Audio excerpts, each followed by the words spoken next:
a continuar con nuestra segunda sesión y para ello le pido que busque el libro del profeta Jeremías. El libro del profeta Jeremías. Hablando precisamente del área en la cual estoy procurando hacer una especialidad, es el Antiguo Testamento. Y el Antiguo Testamento me ha llamado la atención en primer lugar porque lo desconozco. Porque desconozco lo que el Antiguo Testamento dice acerca de Dios. Desconozco lo que el Antiguo Testamento dice acerca de la salvación, acerca de Israel, acerca de las promesas de Dios.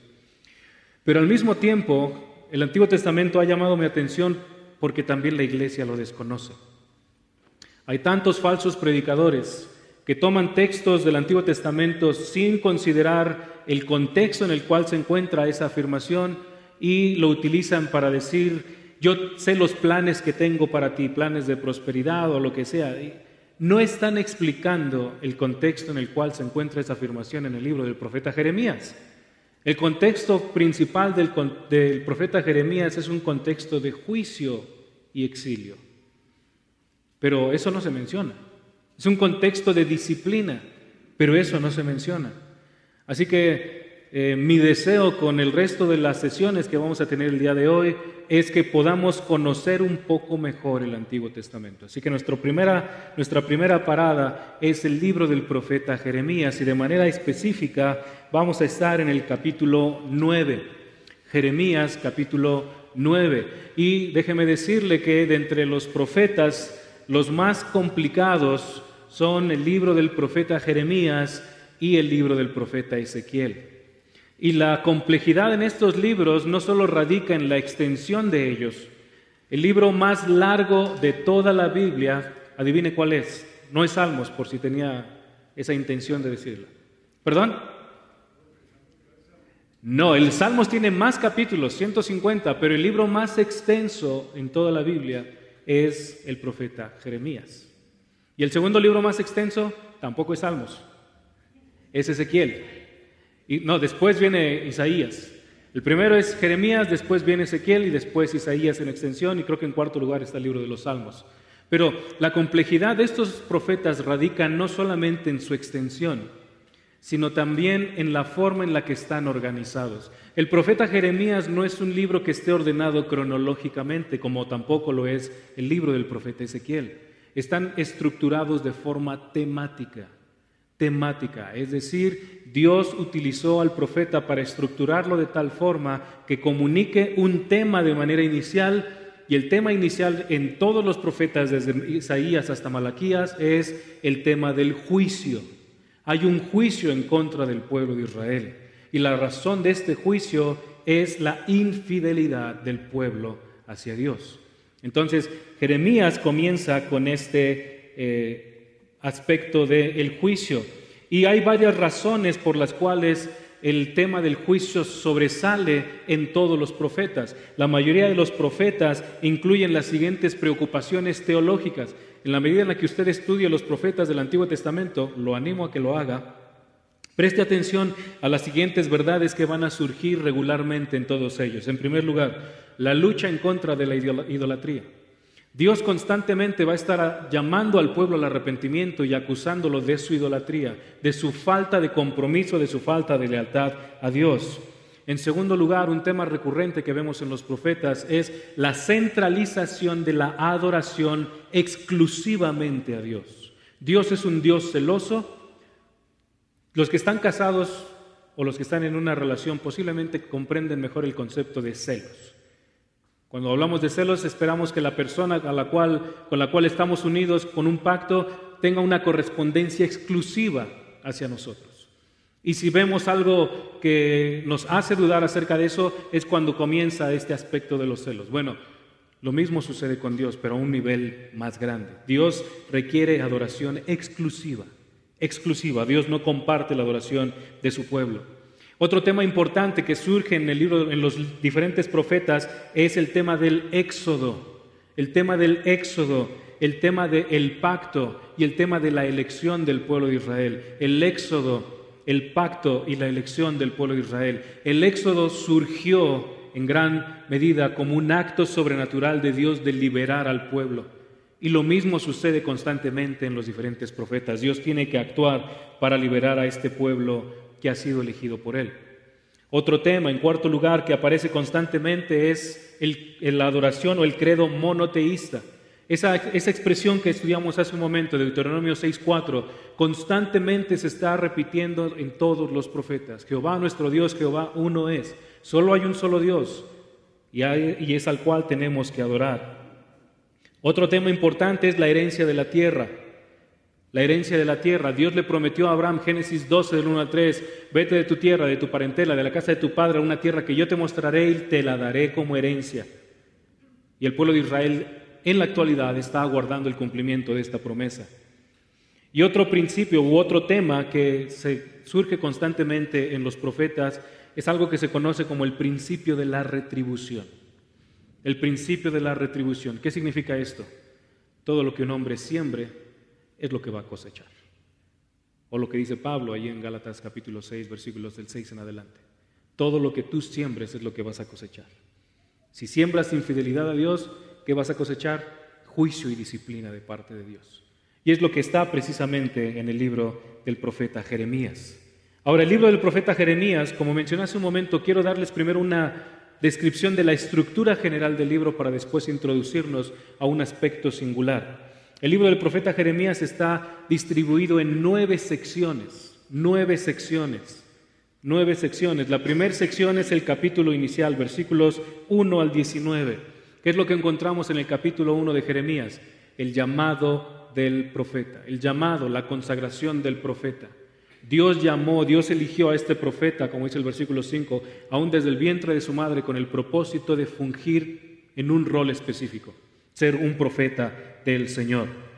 Los capítulos 2 al 6, la segunda sección, los capítulos 2 al 6 es la instrucción de Dios a Jeremías. ¿Qué tienes que hacer? ¿Dónde tienes que hacerlo? ¿Cómo tienes que hacerlo? ¿Por cuánto tiempo tienes que hacerlo?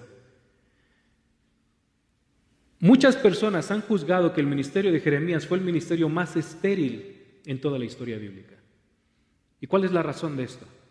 La razón es que en todo el ministerio de Jeremías no se ve un solo convertido. Jeremías ministró por cerca de 40 años.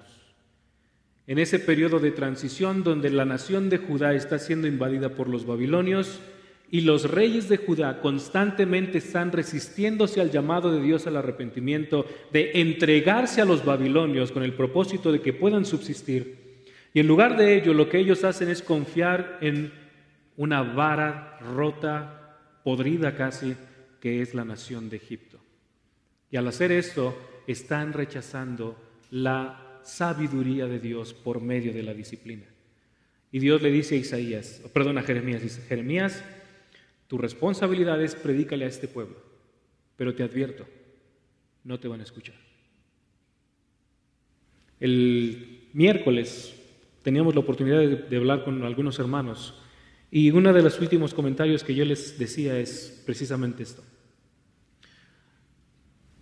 Sé consciente de que posiblemente no vas a ver el resultado de tu ministerio. Sé consciente de que posiblemente no vas a ver el resultado de tu ministerio. Dios nos llama a ti y a mí a predicar, a ser discípulos, a proclamar a Cristo. Pero mi responsabilidad no es esperar que las personas respondan a esa invitación o a ese llamado que yo estoy haciendo. Mi responsabilidad es, haz tu trabajo y deja los resultados en las manos del Señor. Si ves el resultado, dale gracias a Dios. Si no ves el resultado, descansa en el Señor. Hiciste tu ministerio. Y esa es la advertencia que Dios le da a Jeremías. Esto va de la mano con la tercera sección del libro, capítulos 7 al 10. En esta tercera sección del libro, Dios le advierte a Jeremías, tienes que ir a predicarle a este pueblo porque Dios rechaza una adoración vacía. Dios rechaza todo ritual sin sentido. Dios rechaza toda práctica externa que no está afectando el interior del pueblo de Dios. Y eso es lo que tiene que proclamar Jeremías. La cuarta sección del profeta Jeremías, capítulos 11 al 20, habla de la lucha que el profeta tiene por mantener su fe en Dios. Y obvio, esto es también bastante aplicable a nosotros. A veces en estas circunstancias de desafío donde vemos que el cristianismo va disminuyendo, donde el cristianismo genuino, donde una exposición bíblica real, que se explique la palabra de Dios, son cada vez más reducidos. A veces uno se ve amedrentado, se siente presionado de que posiblemente necesitamos unirnos a otro grupo donde mencionábamos hace un momento con un hermano, hay mega iglesias y hay mucha asistencia y hay mucha actividad, pero no hay la palabra de Dios. Y Dios le advierte a Jeremías, Jeremías, mantén tu fe en Dios, mantén tu fe en Dios. Una verdad que el creyente necesita recordar mientras vive en este mundo es la siguiente: somos un remanente, una pequeña porción. Muchos son los llamados, dijo el Señor Jesucristo, pocos, muy pocos los elegidos. Sea consciente de que usted y yo somos un remanente, somos la mínima cantidad de la población los que van a creer genuinamente en Cristo como Señor y Salvador. Y Dios nos llama, al igual que Jeremías, mantén la fe en Dios, porque aún Dios, en su fidelidad, permite que los llamados experimenten sufrimiento. Dios nos llama al sufrimiento. Dios no nos llama a tener salud, prosperidad, riqueza, amor, etc. Esa es la falsa promesa del Evangelio de la prosperidad. Pablo afirma, Filipenses 1:29, porque a ustedes se les ha concedido por amor de Cristo no solamente creer en Él, sino también sufrir por Él. La advertencia del Señor Jesucristo, el llamado al arrepentimiento. ¿Quieres ser discípulo de Cristo? Lucas 9:23. Si alguno quiere venir en pos de mí, primero niéguese a sí mismo. Rechaza lo que tú eres, rechaza tus planes, rechaza tus metas, tus objetivos, tu ideal. Segundo, muérete todos los días. Tome su cruz cada día. En el contexto del primer siglo, el Imperio Romano, una persona que iba caminando por la calle y lo veían cargando una cruz, solamente una idea venía a la mente de los que lo veían. Y la idea es, está condenado a muerte. No hay forma de salvarlo. Y lo que Cristo nos dice a nosotros es, ¿quieres ser mi discípulo? Niégate a ti mismo. Segundo, toma tu cruz todos los días. Esto es, tienes que estar dispuesto a ser rechazado por Cristo, a ser ninguneado por Cristo, a ser golpeado por Cristo, a ser perseguido por Cristo. Y yo daría un paso adelante y diría, si tú en la predicación del Evangelio o en el compartir tu fe con alguien más no has recibido algún tipo de persecución, yo te diría, revisa tu confesión de fe. Revisa si realmente estás confiando en el Dios de la Escritura. Porque si a Cristo lo persiguieron, si a Cristo lo odiaron, ¿sabes qué va a suceder? A nosotros también. A nosotros también. Y la persecución puede ser variada. La persecución puede ser por ofensas verbales, difamación, golpes físicos, mutilaciones o en su forma extrema la muerte. Pero todo cristiano va a experimentar algún tipo de persecución. A veces de las familias, los familiares más cercanos, a veces de las amistades más cercanas o a veces de alguien un poco más retirado. Pero todo cristiano, sin excepción, va a experimentar persecución y sufrimiento. Ahora, no esperes o no pienses, hay algunas personas que piensan, es que si yo no voy y hago casi una yihad como lo hacen los musulmanes, entonces no estoy siendo perseguido por el Evangelio. Muchos cristianos piensan que tienen que ser mártires para experimentar sufrimiento, pero no es así, no es así. El enemigo de uno va a ser a veces el padre, a veces la madre, a veces los hijos, a veces los hermanos, los miembros de la misma familia, y no necesariamente necesita haber una agresión física para ser perseguida, pero vamos a ser perseguidos. Bueno, eso es solo un comentario al margen. La quinta sección de Jeremías, capítulos 21 al 29, presenta a Dios como aquel que afirma a sus mensajeros. Dios es el que afirma a sus mensajeros. Dios está dando, digámoslo así, una certificación de quiénes son los que Él ha enviado para proclamar el arrepentimiento. En sexto lugar, que constituye el corazón del profeta Jeremías, capítulos 30 al 33, se le conoce como el libro de la consolación, es la promesa del nuevo pacto.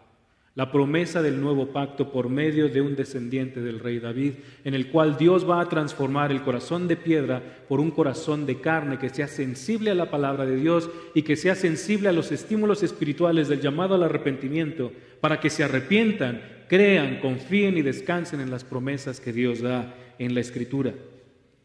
En séptimo lugar, Dios habla de la salvación futura que va a experimentar el pueblo de Israel en los capítulos 34 al 45. En octavo lugar, Dios habla acerca de su gobierno universal en los capítulos 46 al 51. Y finalmente, Jeremías 52 afirma que incluso en el exilio, Dios protege a su pueblo, hablando específicamente del pueblo de Judá. Ahora, nuestra sección, Jeremías capítulo 9, está en la tercera sección de esta gran estructura del libro de Jeremías, y la enseñanza central de esa porción es: Dios rechaza la adoración hueca, Dios rechaza la adoración vacía, Dios rechaza la adoración superficial. En otras palabras, si hay una ceremonia que algún creyente esté haciendo sin un sentido genuino de este conocimiento de Dios del que hablamos en la primera sesión, entonces esa es una adoración superficial. Esa es una adoración sin sentido. Es una adoración solamente que aplaca la conciencia de la persona, pero que no tiene como meta final la adoración exclusiva de Dios. Y lo que Dios va a corregir aquí es precisamente esto, que Dios requiere una adoración genuina. Y la adoración genuina se desprende del conocimiento de quién es Dios. Un principio fundamental que todo cristiano debe de entender es lo siguiente: no puedes conocer al Dios que no conoces. No puedes adorar al Dios que no conoces. No puedes adorar algo que desconoces. Por lo tanto, necesitamos fundamentalmente, inicialmente, este conocimiento de quién es Dios. ¿Y qué es lo que Dios dice acerca de sí mismo? ¿Y qué es lo que Dios requiere de todos aquellos que se acercan a Él? Esa expresión del Señor Jesucristo a la mujer samaritana en Juan capítulo 4, versículos 24 y 25. Los que adoran a Dios tienen que adorarlo ¿en qué? En espíritu y en verdad. Y esos adoradores es a quienes Dios está buscando. Pero tienen que conocer a Dios para poder adorarlo de manera correcta. La adoración a Dios tiene que ser en términos de lo que Dios dice, en términos de lo que Dios demanda, en términos de la estructura incluso que Dios da, no en términos de lo que la sociedad sugiere, no en términos de la democracia, no en términos de lo pragmático, de lo que funcionó en las empresas, ahora va a funcionar aquí en la iglesia, no en términos de mis sentimientos o de mis percepciones o de mi propia experiencia. La adoración a Dios tiene que ser en términos de lo que Dios dice. ¿Cómo debemos adorar a Dios? Bueno, tenemos que conocer qué Dios dice acerca de sí mismo. ¿Podemos tener imágenes de Dios? No, es bastante evidente. Éxodo 20, versículos del 2 en adelante. ¿Podemos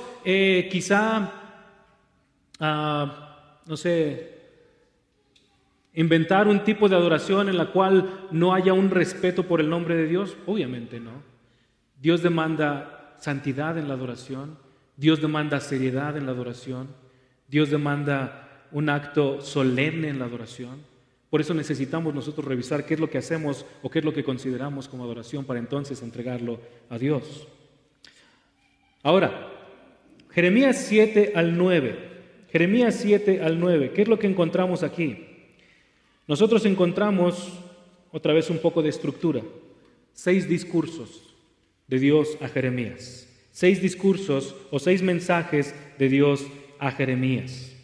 El primer discurso: Dios envía a Jeremías para predicar en el templo donde se reúnen los sacerdotes con el propósito de corregirlos. Dios envía a Jeremías para ir al templo de Jerusalén y para dejarles saber que lo que ellos hacen como un acto de adoración no es de ninguna manera una adoración genuina hacia Dios. Hacen muchas ceremonias, hacen muchas acciones, hacen mucha bulla, digámoslo así, pero nada de eso constituye un acto genuino de adoración. Eso lo encontramos en el capítulo 7. Y un principio que se desprende de esta porción es el siguiente: tener un lugar de reunión o un lugar de adoración no significa de manera automática que la adoración existe en ese lugar. Tener un lugar exclusivo de reunión en donde constantemente se están congregando diferentes personas con el propósito de adorar a Dios, ese lugar en sí mismo no constituye un acto en sí de adoración. ¿Qué es lo que está diciendo Dios en otras palabras? El pueblo de Israel, especialmente los sacerdotes, creían que por tener el templo de Israel ahí, Dios estaba presente en ese lugar. Muchas personas en la actualidad asumen, vamos a la iglesia pensando que la iglesia es un edificio, una estructura física, y pensando que estando en ese lugar específicamente van a recibir una revelación o una respuesta positiva de parte de Dios ante una circunstancia especial. Y la respuesta o la instrucción de Dios en esta porción es: la mera existencia de un lugar de adoración no garantiza la presencia de Dios. En los días que estuvimos recorriendo, vimos el centro de la Iglesia Universal del Señor Jesucristo. Pague por sufrir. Y es en realidad pague por sufrir, porque usted tiene que estar pagando todo el tiempo ahí para que lo reciban. Le pregunto, ¿la presencia de Dios está allí aunque ellos digan que ese es un lugar de adoración? No, Dios no está allí. Dios no está allí. El verdadero evangelio de Cristo no se predica allí. Y donde no se predica el evangelio de Cristo, Cristo no está allí. En México tenemos un famosísimo grupo que se ha hecho bastante conocido, especialmente por las actividades ilícitas de su líder, Naasón, no sé cómo se apellida, el grupo La Luz del Mundo. No sé si ha llegado aquí a Colombia, posiblemente, pero la pregunta es la misma. ¿Dios está en esos lugares, en esas magníficas construcciones? La respuesta es no. Dios no está allí. ¿Por qué? Porque Cristo no es proclamado en ese lugar. En la actualidad hay un movimiento muy fuerte que está creciendo de manera rápida. El movimiento de volvamos a las raíces hebreas o volvamos a las raíces judías. ¿Qué es lo que dicen?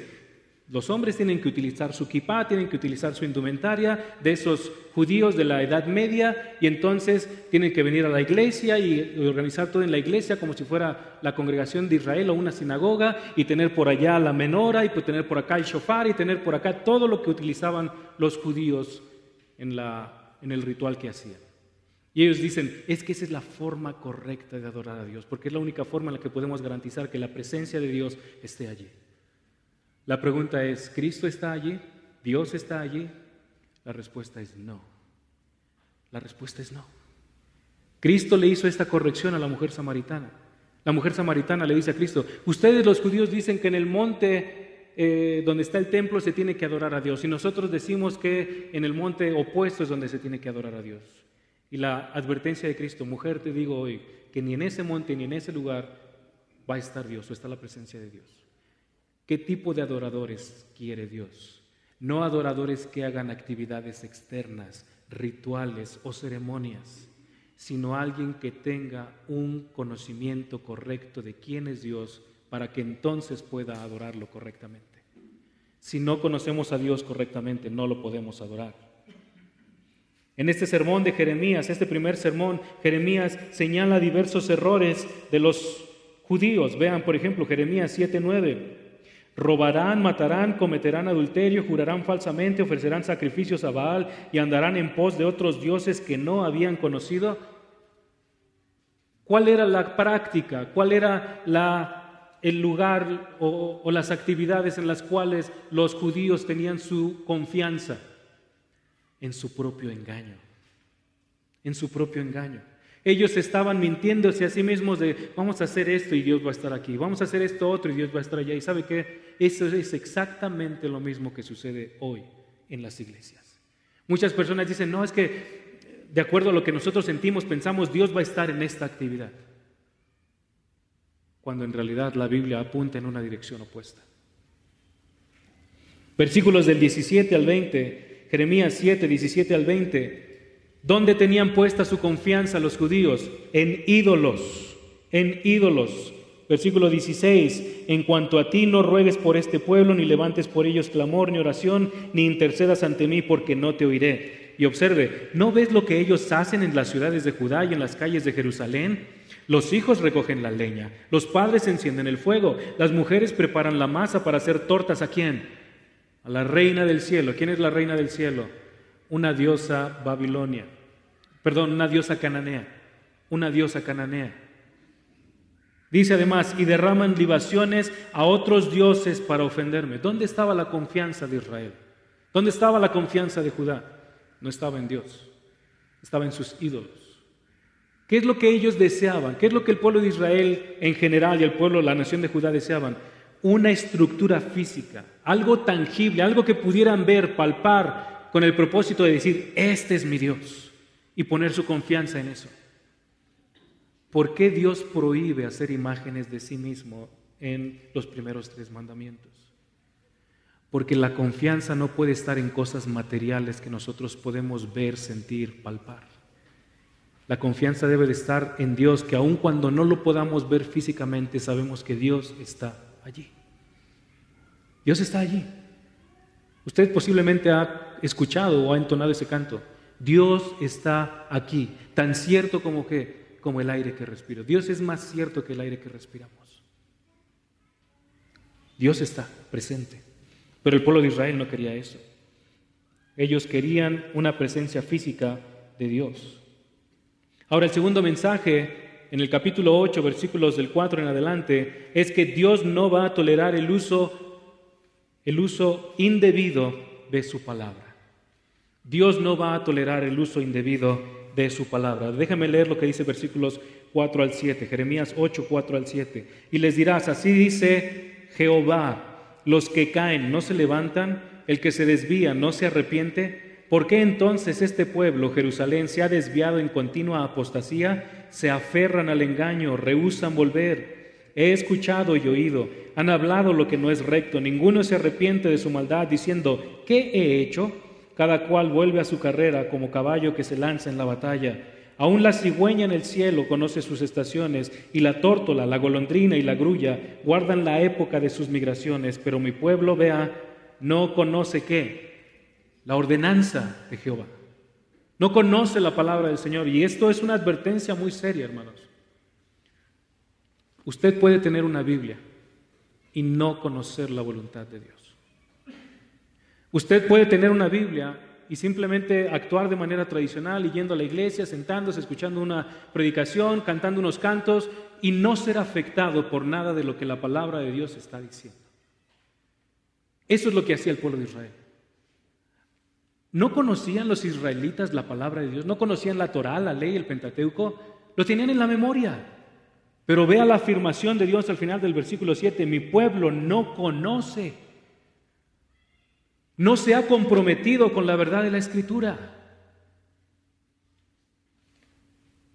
Y tristemente, muchos en la iglesia en la actualidad caen dentro de esta categoría. Escuchan, pero no prestan atención a la instrucción de la Biblia. La saben de memoria, pero esa información no hace ninguna transformación, ningún efecto en sus corazones, en sus vidas, en sus decisiones. Piense bien, hermano, en lo siguiente. Si la palabra de Dios que está en su mente no está transformando su manera de hablar, usted está en esta categoría. Si la palabra de Dios está en su mente, pero no está cambiando sus sentimientos incluso acerca de Dios y las circunstancias en las que vivimos, usted está cayendo dentro de esta categoría. Si la palabra de Dios la tiene en la memoria, pero no está cambiando su conducta, usted y yo entonces estamos cayendo en esta categoría. Sabemos, pero no conocemos. Conocer, otra vez, lo mencioné en la primera sesión, conocer se refiere a un aspecto relacional. El verbo hebreo que aparece en el versículo 7 es el verbo yadá, y es el mismo verbo que aparece, por ejemplo, en Génesis capítulo 3 y 4. Y Adán conoció a su mujer Eva. Esa palabra conocer no se refiere a que supo su nombre. ¡Ay, hola, te llamas Eva! Yo me llamo Adán, mucho gusto. No se refiere a eso. Se refiere a una intimidad tan estrecha que resultó en el embarazo y el nacimiento de Caín, de Abel y sus hijos posteriores. Es un conocimiento íntimo, es un conocimiento personal, es un conocimiento creciente. Y es exactamente el mismo verbo que aparece aquí en el versículo 7.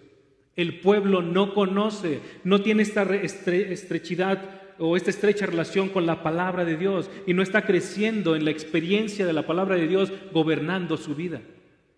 Y Dios nos llama, la palabra tiene que gobernarte. La palabra tiene que transformarte. La palabra tiene que cambiarte. Y ese es el mensaje de Jeremías al pueblo.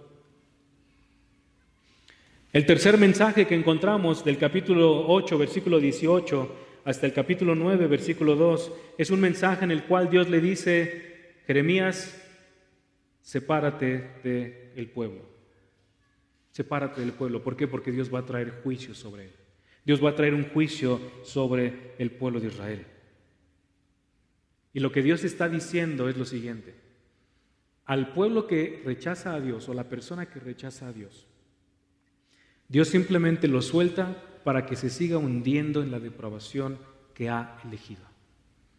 Es exactamente el mismo principio que nosotros encontramos en Romanos 1 del 18 en adelante. El hombre con injusticias se resiste a la verdad de Dios y Dios simplemente lo va entregando a una mente depravada, a una condición más depravada. Y el ejemplo quizá más claro que nosotros podemos ver son dos. Uno, Faraón, Éxodo 4 al 12, 13 en realidad. Y segundo, Judas. ¿Conoció a Cristo? En un sentido. Lo conoció de manera intelectual. Pero la persona de Cristo no cambió sus emociones, no cambió sus deseos. ¿Dónde estaban los deseos de Judas? No estaba en el reino perfecto de Cristo, estaba en el reino material de Cristo. ¿Qué es lo que esperaba Judas? Que el reino de Cristo se estableciera para que tuviera poder y dinero. Si el hombre se resiste a la palabra de Dios, ¿sabe qué es lo que va a suceder? Dios lo va a entregar a una mente depravada para que se hunda más y más en su pecado. Ahora el cuarto mensaje que encontramos es un mensaje de juicio y esperanza. Y esto lo encontramos capítulo 9, versículo 27 hasta el final del capítulo 9. Y es aquí donde encontramos esta porción de Jeremías 9, 23 al final del capítulo.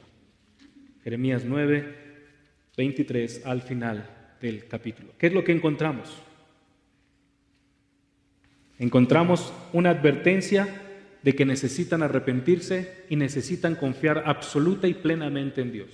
La única forma en la cual va a haber salvación es confiando en la provisión de Dios, incluso en la provisión de juicio o de exilio en Babilonia. Y vea lo que dice específicamente en Jeremías 9, versículo 23 al 24, lo leo. Así dice Jehová: no se gloríe el sabio de su sabiduría, ni se gloríe el poderoso de su poder, ni el rico se gloríe de su riqueza, pero si alguien se gloría, gloríese de esto, de que me entiende y me conoce, pues yo soy Jehová que hago misericordia, derecho y justicia en la tierra, porque en estas cosas me complazco, declara Jehová. ¿Cuál es la condición natural de todo ser humano? Desconfianza en Dios, absolutamente. El ser humano de manera natural confía en otros dioses. Jeremías capítulo 1, versículo 16. Dioses hechos de acuerdo a nuestra perspectiva, a nuestra voluntad, a nuestros deseos. El pueblo de Israel específicamente tenía un conocimiento de la palabra de Dios, pero no un conocimiento cercano de quién es Dios. Jeremías capítulo 2, versículo 8. Al no conocer a Dios había un rechazo de Dios. Jeremías 2, versículo 11. El pueblo de Israel también abandonó a Dios como la fuente de su sustento, la fuente de su confianza, la fuente de su seguridad, y buscó seguridad en ídolos hechos por sus propias manos. Jeremías 2:13. Por lo tanto, la consecuencia de rechazar a Dios es vivir en amargura y vivir en una maldad constante por rechazar a Dios. Jeremías 2:19. Al rechazar a Dios existe no solamente rebelión, sino también disciplina de parte de Dios para todo aquel que lo rechaza. Jeremías 2:29 al 30. Y esto produce un crecimiento, un creciente rechazo de la palabra de Dios. Jeremías 2:31. Se confían en personas y no en Dios. Se confían en los propios medios y no en Dios. Hay un compromiso por hacer la propia voluntad en lugar de hacer la voluntad de Dios. Hay una resistencia al llamado del arrepentimiento. La confianza no está puesta en Dios. La identidad de la persona no es Dios. ¿Dónde está su identidad? Vean lo que dice Jeremías 9:23. Así dice Jehová, Yahweh: no se gloríe el sabio de su sabiduría, ni se gloríe el poderoso de su poder, ni el rico se gloríe de su riqueza. ¿Dónde está puesta la confianza de la mayoría de las personas en la actualidad? 3 posibilidades: su sabiduría, su poder, su riqueza. Su sabiduría, su poder, su riqueza. Todos somos tentados a depositar la confianza en algo que es tangible, en algo que podemos ver, en algo que podemos palpar, en algo que podemos percibir. Allí es donde muchas personas encuentran su identidad. Pero observe lo que dice el versículo 23, esta parte inicial. Así dice Jehová. Escuche bien esto, este es un mensaje directo de Dios. No está intermediándose por medio de Jeremías. Es un mensaje directo en el cual Dios le está hablando al pueblo, y esto es una declaración directa para cualquier persona que lo escucha. Esto es la palabra del Señor, y por lo tanto necesitamos prestar atención. ¿Y qué es lo que dice Dios? Dios presenta una prohibición específica. Dios presenta una prohibición específica. Cada una de estas 3 cláusulas está introducida por un mandamiento negativo, una expresión negativa, e implica 2 cosas. Implica primero la prohibición de confiar en eso, en primer lugar, pero en segundo, detenerse de estar confiando en esos recursos que el mismo hombre hasta cierto punto puede producir. Y digo hasta cierto punto porque al final de cuentas, piensen lo siguiente: ¿quién es la fuente de la sabiduría? ¿Quién le permite al hombre tener conocimiento? ¿Cuál es la razón por la que el hombre tiene esta explosión en desarrollo científico, tecnológico, innovación, etcétera? Vivimos en el siglo XXI. ¿Sabe usted? En los últimos 150 años ha habido más crecimiento tecnológico que en los 1800 años anteriores de la humanidad. 150 años, incluso menos. Piensen lo siguiente: todos ustedes seguramente tienen un smartphone. Es más inteligente a veces que nosotros, pero todos lo tenemos. ¿Cuánto tiempo lleva la evolución del teléfono celular? 30 años cuando mucho. Y la tecnología nos está dejando atrás. En este momento estamos hablando de la inteligencia artificial, donde la inteligencia artificial produce mejores libros, mejores perspectivas, mejores cálculos que las mejores mentes de la humanidad. La pregunta es: ¿quién ha hecho posible todo esto? ¿El hombre? No, es Dios. Y a eso se le llama gracia común. Gracia común. Este privilegio en el cual la mayoría de las personas en el mundo tienen un cerebro que puede pensar, que puede analizar, que puede razonar, que puede reflexionar y obtener juicios. ¿De dónde proviene? No es de nuestro esfuerzo, no es de la educación, no es de lo que el mundo nos da, no. Todo es de Dios. La primera instrucción de Dios es que no se gloríe el sabio de su sabiduría. Esa segunda expresión, de su sabiduría, me parece a mí que Dios lo está presentando de forma irónica. ¿Por qué? Porque el hombre no es fuente de su sabiduría, es Dios. Dios es quien les da esta habilidad a las personas de conocer. En segundo lugar, ¿cuál es la segunda prohibición? Ni se gloríe el poderoso de su poder. ¿A qué se está refiriendo? Un poder que puede ver, un poder que puede experimentar y un poder del cual se jacta. Un poder del cual se jacta. Y Dios le dice: no te gloríes en esto. Versículo 23, última parte: ni el rico se gloríe en su riqueza. Dios le hace a través de Pablo la pregunta en el libro de Romanos: ¿qué tienes que no hayas recibido? Y si lo recibiste, ¿por qué te jactas como si no lo hubieras recibido? Es decir, tú no eres la fuente de tu riqueza, tú no eres la fuente de tu poder, tú no eres la fuente de tu sabiduría. Todo lo tienes por misericordia de Dios. Y lo que Dios le está diciendo, observe esta palabra que se repite en 3 ocasiones en el versículo 23. No se gloríe, no se gloríe, no se gloríe. ¿Qué es gloriarse? ¿A qué se refiere esta expresión de gloriarse? La palabra gloriarse indica la acción de encontrar confianza y seguridad en algo. Encontrar confianza y seguridad en algo, de tal forma que hacemos público ese algo en lo cual confiamos.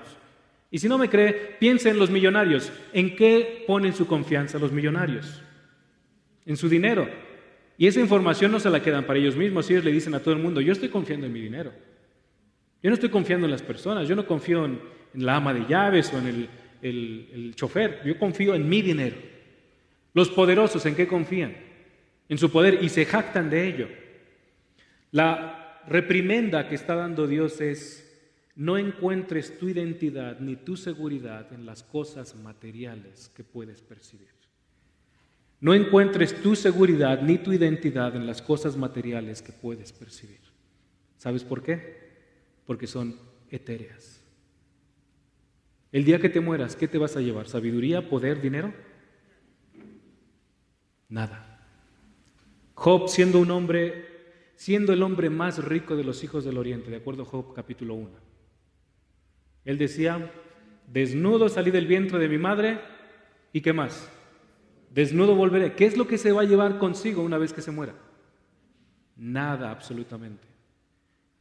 Los imperios antiguos, Asiria, Babilonia y de manera particular Egipto. Ustedes han leído un poco quizá o han visto programas acerca de Egipto. ¿Qué es lo que creían ellos?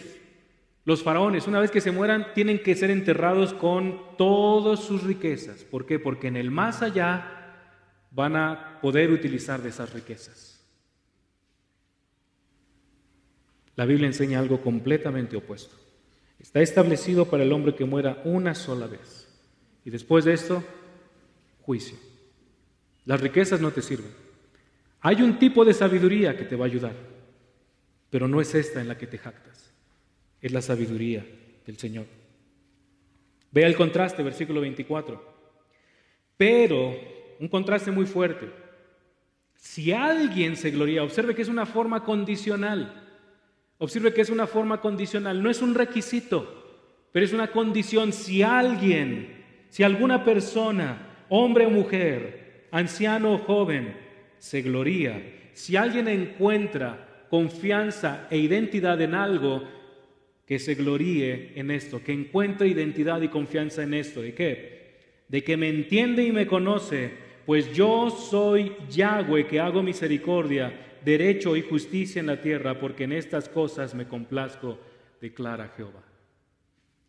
¿Cuáles son las cosas en las que se debe de complacer un hijo de Dios? ¿Cuáles son las cosas en las que tiene que encontrar satisfacción? Primero dice, de que me entiende y me conoce. Esa es una expresión de sabiduría. Esa es una expresión de sabiduría. En la Biblia tenemos al menos 2 libros que específicamente se concentran en el tema de la sabiduría: Proverbios y Eclesiastés. Y quizás usted ha escuchado cuál es el tema principal del libro de Proverbios. Proverbios capítulo 1, versículo 7. El principio de la sabiduría es el temor de Jehová. El principio del conocimiento, en realidad dice en hebreo. El principio del conocimiento es el temor de Jehová. Y es este mismo conocimiento del que está hablando Jeremías en 9:24. Si alguien se va a jactar, jáctese de que es sabio desde la perspectiva de Dios. ¿Y en qué consiste la sabiduría? No en tener conocimiento humano, sino en conocer quién y cómo es Dios. Conocer quién y cómo es Dios. Lo mencionamos hace un momento en nuestra primera sesión. Es el único Dios verdadero y es el Señor absoluto soberano, Jesús el Mesías. Él es Dios. Si alguien se va a jactar, que se jacte de que tiene una relación correcta con Dios. Si alguien se va a jactar, que se jacte de que tiene un conocimiento progresivo en su experiencia personal de quién es Dios. Si alguien se va a jactar, que se jacte de que Dios está constantemente transformando su forma de pensar, su forma de hablar, su forma de sentir, su forma de actuar en todas las áreas de su vida y en todas las relaciones posibles que tenga. Si alguien se jacta, jáctese de que es un siervo de Dios que está siendo transformado por Dios constantemente, como dice Pablo, más y más a la imagen de Cristo. Jáctese de eso. No se jacte de que sabe mucho de ciencia, no se jacte de que tiene mucho poder, no se jacte de que tiene mucho dinero, de que tiene autoridad. Eso no sirve. Humanamente crea un impacto, pero delante de Dios no tiene absolutamente ningún valor. Si se jacta, jáctese de que usted es conocido por Dios. En eso hay sabiduría. En eso hay sabiduría. De que usted teme a Dios y ama a Dios con todo su corazón, con toda su alma y con todas sus fuerzas. Un comentarista que se llama Paul House dice lo siguiente: la verdadera religión consiste en un conocimiento personal y existencial de Dios y en un compromiso con las cualidades mostradas por el propio Yahweh: lealtad inquebrantable, justicia y rectitud. ¿En qué consiste el conocer a Dios? Conocer a Dios demanda un fuerte y verdadero compromiso con quién es Él y con sus virtudes. Usted no puede decir que conoce a Dios y despreciar la santidad de Dios. Usted no puede decir que ama a Dios y despreciar la justicia de Dios o minimizarla. Usted no puede decir que ama a Dios y decir que al final todos somos hijos de Dios. Eso es atentar en contra de la revelación que Dios ha hecho de sí mismo. Conocer a Dios demanda un fuerte y verdadero compromiso con quien es Él. Demanda lealtad. Si Dios y Jehová es nuestro Dios, debemos ser leales a Él. Y debemos de luchar contra los ídolos que constantemente estamos formando en nuestro interior. Todos tenemos una lucha con ídolos, seamos honestos. El problema no es saber que tenemos ídolos, el problema es saber cómo estás lidiando con esos ídolos. ¿Cómo lo haces? Y si estás teniendo victoria en contra de ellos. Y el verdadero conocimiento de Dios implica eso precisamente. Que estamos siendo leales al Señor únicamente. Ahora, no está hablando de perfección.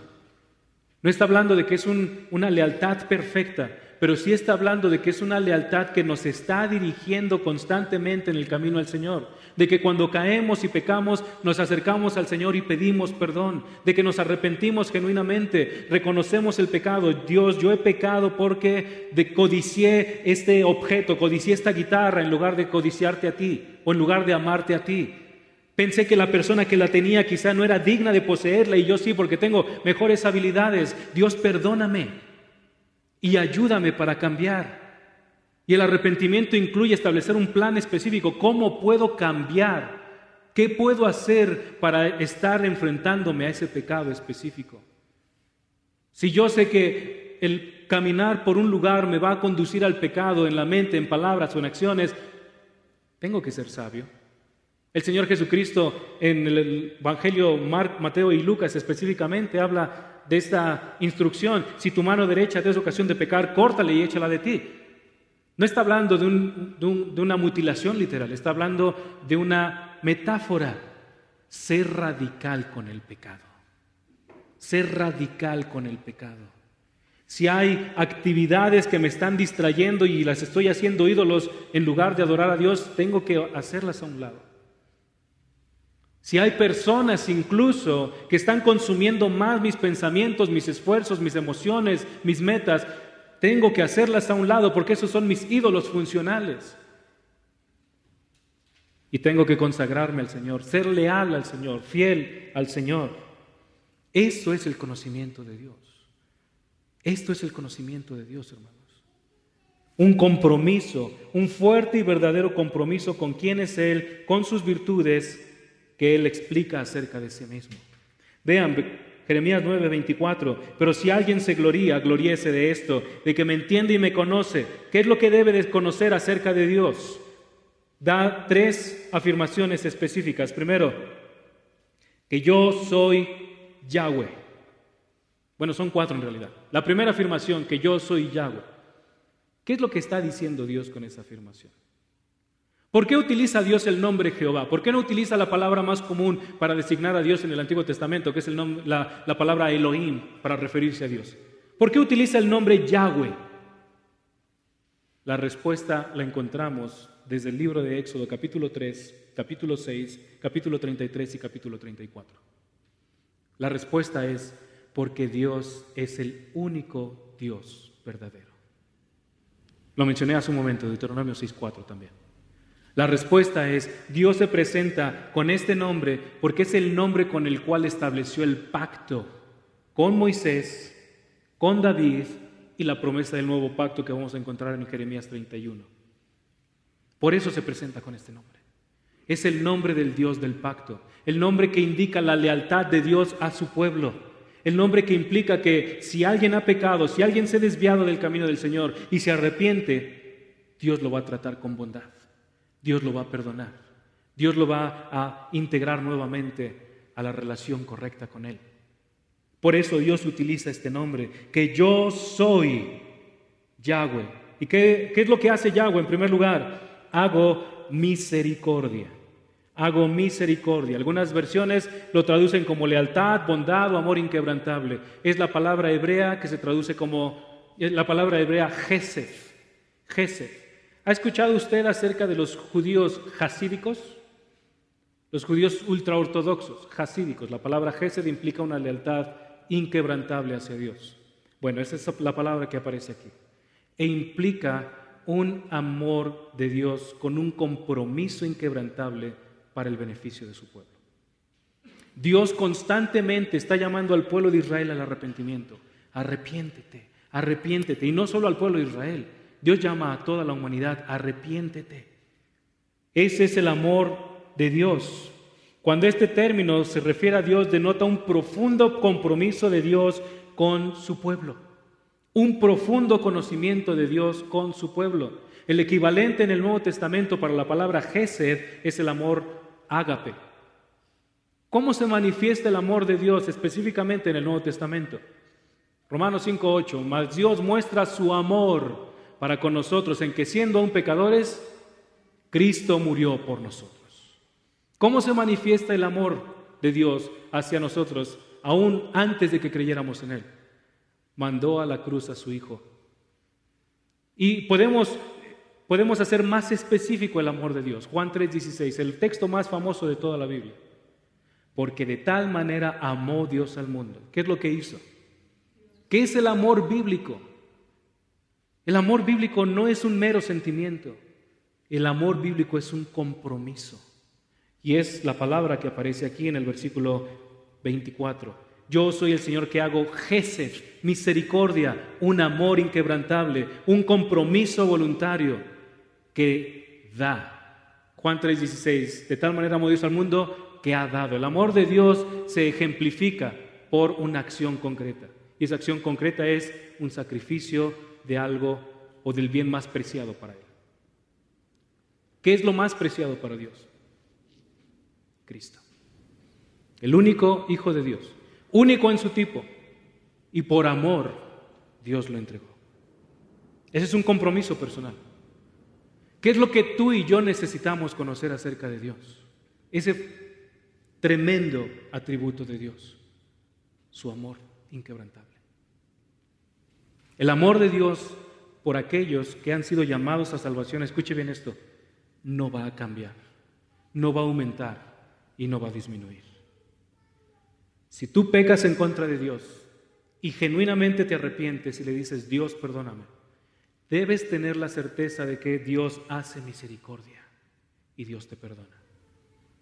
Si tú te alejaste del Señor por algún tiempo y después el Señor en su bondad te permite entrar en razón y vienes y te arrepientes de la misma manera que el hijo pródigo se arrepintió y confesó, Padre, he pecado contra el cielo y ante ti, ya no soy digno de ser llamado tu hijo, Dios, de la misma manera que el padre de ese joven, va a experimentar o va a decidir manifestar su misericordia y te va a aceptar y te va a tratar como a su Hijo perfecto, Jesucristo. Esa es la garantía del amor de Dios. Esa es la garantía de la misericordia de Dios. Dice además el texto, yo soy Jehová que hago misericordia y además hago derecho. Derecho es un término legal. Es un término legal que abarca una variedad de acciones de procesos judiciales. Pero cuando se habla de Dios, habla específicamente acerca de tratar con justicia al impío y tratar con justicia al inocente. En otras palabras, esto es de esperanza para nosotros. Si en algún momento en tu vida eres perseguido, golpeado, sufres por el nombre de Cristo, recuerda esta promesa. Dios hace derecho. La venganza no es tuya, no es mía, no es de tu pastor. La venganza es del Señor. No guardes rencor en contra de esa persona. No te amargues por las circunstancias. Confía. Todo está completamente ordenado y seguro en la perfecta sabiduría de Dios para nosotros. Si alguna persona te ofende por predicar a Cristo, si alguna persona te maltrata por predicar a Cristo, si alguna persona te difama por predicar a Cristo, si alguna persona te golpea, te hiere, te mutila, no tengas odio en contra de esa persona. Ten compasión. El mismo carácter que demostró Esteban en Hechos capítulo 8. Dios, no le tomes en cuenta estos pecados. Debe de ser la actitud nuestra. Y confiar. Dios hace derecho. Dios trata con justicia al inocente y Dios va a tratar con justicia al impío. ¿Sabe qué? En la actualidad el impío se burla de nosotros. Se burla de nosotros. El gobierno en general, se burla de nosotros. Piensan que por tener poder, piensan que por tener sabiduría, piensan que por tener dinero van a escapar de la justicia de Dios. Pero ¿sabe qué? Usted y yo conocemos al Dios verdadero y usted y yo sabemos que este Dios hace derecho. Y Él va a tratar con justicia al impío y va a tratar con justicia al inocente, aquellos que han confiado en Cristo. Por lo tanto, este atributo de Dios tiene que darnos confianza y esperanza. Vamos a sufrir en este mundo definitivamente, pero debemos tener la seguridad de que Dios, la justicia de Dios finalmente va a triunfar. Tal vez usted ha leído el Salmo 2. ¿Por qué se sublevan las naciones y los reyes hablan cosas vanas en contra de Jehová y en contra de su ungido? Y el versículo 3 y 4, pero Jehová se ríe desde el cielo. ¿Por qué se ríe? Porque el pensamiento de los gobernantes, de los reyes, es absurdo. Piensan que pueden resistirse a Dios, piensan que pueden ir en contra de la autoridad de Dios. ¿Sabe qué es lo que pasa en realidad? Dios gobierna. Dios gobierna. Esa promesa que Dios le hizo a Daniel, a través de Daniel al rey Nabucodonosor y al rey Belsasar, Dios es el que quita reyes y pone reyes, fue cierto en la antigüedad tanto como lo es hoy. Dios está en control. Así que descanse en este atributo de Dios. Dios hace derecho. Usted no tiene que tomar venganza. Sabemos que el sistema judicial falla. Es tan corrupto en México como lo es aquí en Colombia.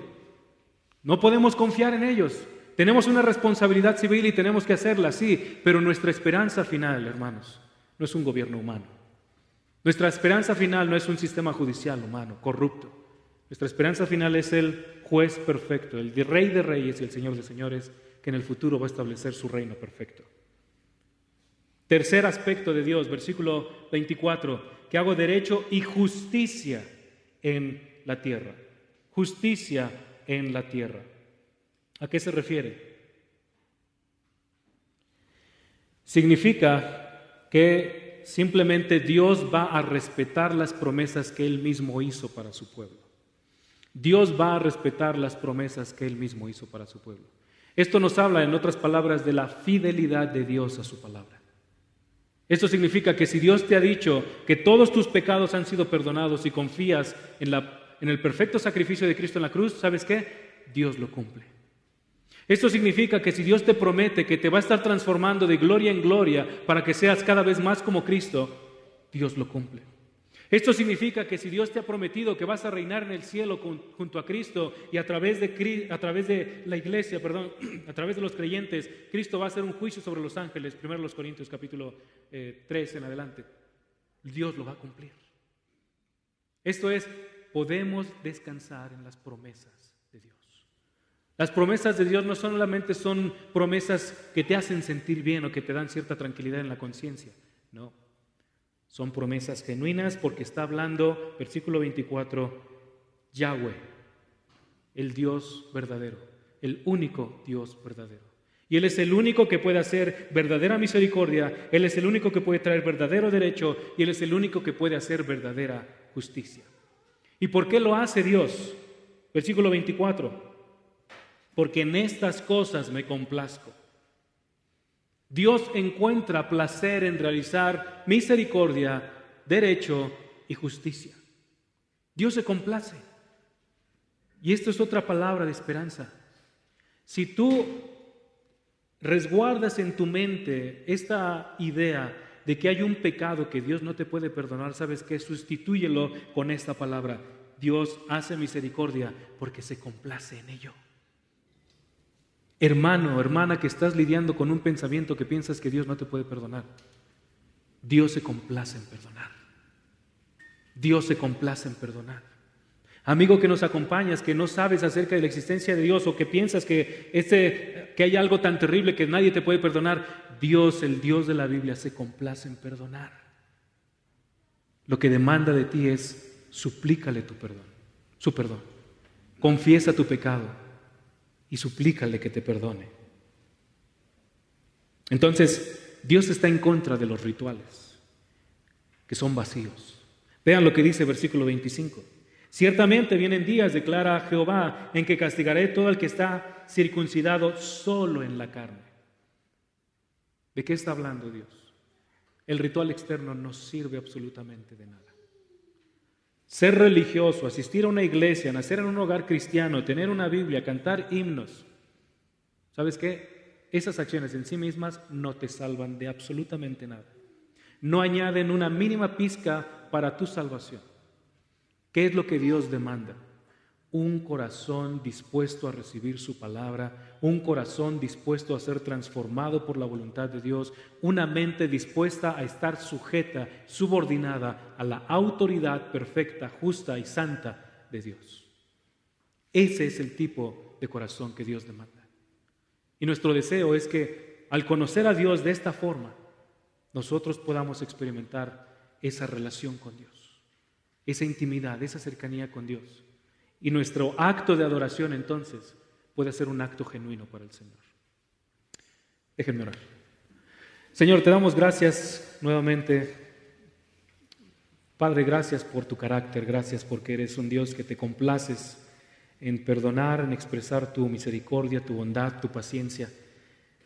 Señor, ayúdanos, Señor, para que confiemos en estas afirmaciones que tú haces. Te agradezco, Dios, por mis hermanos. Te pido que en tu bondad fortalezcas a quienes somos tus hijos, pero también atrae hacia ti, Señor, a quien aún no te conoce. Si hay alguien aquí que aún no conoce a Cristo de manera salvífica, que tu palabra, Señor, y tu Espíritu incomoden su conciencia, incomoden su voluntad y venga a ti suplicando tu perdón. En Cristo te agradecemos tu bondad. Amén.